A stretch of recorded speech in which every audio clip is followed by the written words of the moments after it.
المكتب التعاوني للدعوة والإرشاد وتوعية الجاليات بالبديعة. ما تتحمل الحرمة رجالها ولا يتحمل المسلم أخي المسلم. مجرد كلمتين السطر حق إبليس والهجمة المرتدة جاية من الشيطان ويلا طلق رد عليها رد عليها أنت رجال انظر عليها. وأنا أسأل سؤال واحد ولا أحب أحرج أحد، لكن أنا أحب الرجال اللي دخل عصام العويد خوية. تعرف خوية ذا اللي مع الربيعة؟ هذا الربيعة والله أحبه لله جل خير. الشيخ الربيعة بسأله سؤال محرج الحقيقة. أخونا الشيخ محمد الربيعة موجود الآن. لو دخلت على زوجتك بعد المحاضرة الساعة 10 تأخرت ومسكوك الجماعة ولا طلعت من النادي إلى 12 وجيت واحدة في البيت ولا حرمتك مولع حرمتك، قالت لك ليش متأخر؟ ولا حرمتك واحدة متصلة عليها وقالت ترى فلان متزوج في الرياض ومخبي عنك، بس دقت عليها بالجوال رسالة وجاء الحرمة المولعة ومسكتك مع كتفك منه. اي يا خائن يا لئيم يا حقير. وش ترد بصراحة؟ يعني خليك صريح وحط الكاميرا عليه، كاميرا قناة الدانا. يقول ماني راد لأن معي ولدها. طيب نشوف واحد ما عنده ولد. تعال يا شيخ تعال. لا تعال، سؤال حلو والله تكفى، هذا خلف الكواليس. طيب ما في أحد يا إخوان يعلمنا بصدق، ما فيها شيء صدق. خلني أنا آخر واحد. أنت متزوج؟ عزوبي؟ طيب وش تقول؟ الله لا يهديك، الله لا يهديك. ايه مسكتك منه ما تطلع. ها طالق بعد زود.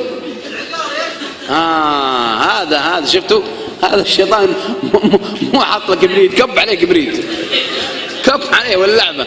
والله صحيح يا اخوان ترى يا اخويا والله واحد زام علي وانا رايح للدمام. بوريكم شلون بالها الشباب. يا شيخ الحقني، تكفى يا شيخ، الله يخليك يا شيخ الحقني. قلت ايش عندك؟ قال انا طلقت حرمتي. والله الحقيقه ما افتي بالطلاق خصوصا اذا كانت 3. ما رديت، قلت الله نشفه زين. قلت طيب اهدى الله يجزاك خير، اهدى. كم طلقت؟ قلت كان اشوف واحده معروف الطلاق الواحده في رجعه. كم توقعون طلق؟ لا مو 3 ولا 10. انا كنت راكب كبري المحبه اللي يسمونها بين الدمام والبحرين كبري المحبه، كبري الملك فهد، توي راكب الكبري. قلت منين تكلم؟ قالت قال من الشرقيه. انا في حل يا شيخ. قلت بكم طلقت؟ لا بوحده ولا ب10 ولا ب15. قال اني حمقت وقلت حرمتي روحي انت طارق بعد سكان الدمام. سكان الدمام فوق 1,000,000 سكان الدمام كلهم. قلت والله هذه يبغى لها اللجنه الدائمه الله يجزاك خير. صح لا محمد؟ شوفوا لون شب الانسان. يقول لي الشيخ الفاضل ذا، يقول لي لو تقول انت وش تسوي؟ بالنسبه لي انا صحيح سؤال وجيه، والشيخ صالح يعرفني الحمد لله. لو تقول لي هالكلام تقول لي طلقني ما بيك فكري من شرك طلقني. اقول ما اقدر انت لك الشيلة يا سمو، انت الوطن اللي انتمي له. صحيح والله انا ما بيك يا حقير يا تكروني يا كور. انت القمر، انت الحلوة، انت ذذل، انت العزيزة وانا الذليل، انت عمري I love you. والله صحيح والله من جد. أنا أعرف واحد عندنا أخ فاضل يعني إنسان يعني زي كذا حرمته يعني لجت عليه وصجت، تجيها تشويش وطلع قام من غرفة النوم ومشى، وهي تقول له رد علي. أذن العصر قام بيروح المسجد ويقول له رد علي ولا يرد عليها، لأن من الحكمة أنك ما ترد بعض الأوقات.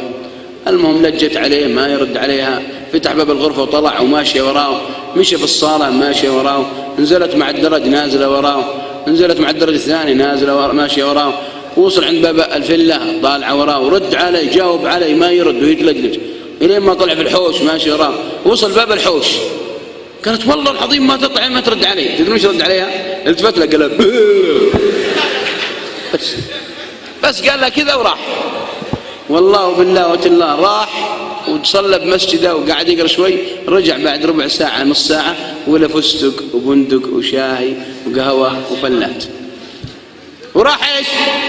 والكبريت. أما قال أخوي ذا أطلقها أنا رجال غصبا عنك. أجل أنت الرجال؟ قالت أنا رجال. أنت رجال؟ الله يقويك ويطول لحيتك.